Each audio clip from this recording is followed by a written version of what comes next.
मजलूम फलस्तीनी बच्चों ने दुनिया तक अपनी आवाज पहुंचाने के लिए प्रेस कॉन्फ्रेंस कर डाली। गैर मुल्की मीडिया रिपोर्ट्स के मुताबिक मंगल की रात इसराइली वहशियाना हमलों में बच जाने वाले छोटे छोटे बच्चों ने दुनिया तक अपनी आवाज पहुंचाने के लिए अशिफा अस्पताल में प्रेस कॉन्फ्रेंस की।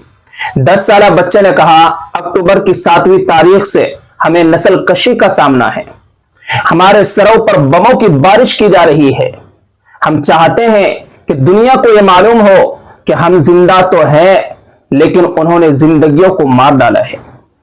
उसने कहा, वो दुनिया से झूठ बोल रहे हैं, कहते हैं कि वो मुजाहमती जंगजुओं को निशाना बना रहे हैं, लेकिन हम बच्चे एक से ज्यादा बार उनकी लाई हुई मौत से बच चुके हैं। उन्होंने गजा के लोगों को कत्ल किया, हमारे ख्वाबों और हमारे मुस्तकबिल को मारा। गजा के बच्चों के नुमाइंदे ने कहा, हम एक महफूज जगह की तलाश में अशिफा अस्पताल आए थे, लेकिन यहां भी हमें बार बार बमबारी का सामना करना पड़ा। हम हैरान थे कि काबिज फौज की जानिब से अशिफा अस्पताल को निशाना बनाने के बाद हमें एक बार फिर मौत का सामना करना पड़ा है। बच्चे ने दुनिया से अपील करते हुए कहा, काबिज फौज हमें भूखा मार रही है। गजा में बहुत से बच्चे मर चुके हैं, बहुत से बच्चों ने अपने खानदानों को खो दिया है। बच्चों को मारना बंद करो। काबिज अफवाज, हम भूखे हैं, हमारे पास पानी और खाना नहीं है, हम नाकाबिल इस्तेमाल पानी पीते हैं। हम अब चीखने और अपनी हिफाजत के लिए आपसे लड़ने आए हैं। हम जीना चाहते हैं, हम अमन चाहते हैं, हमें खुराक, दवा और तालीम दो। हम चाहते हैं कि हमारे बच्चे जिंदा रहे।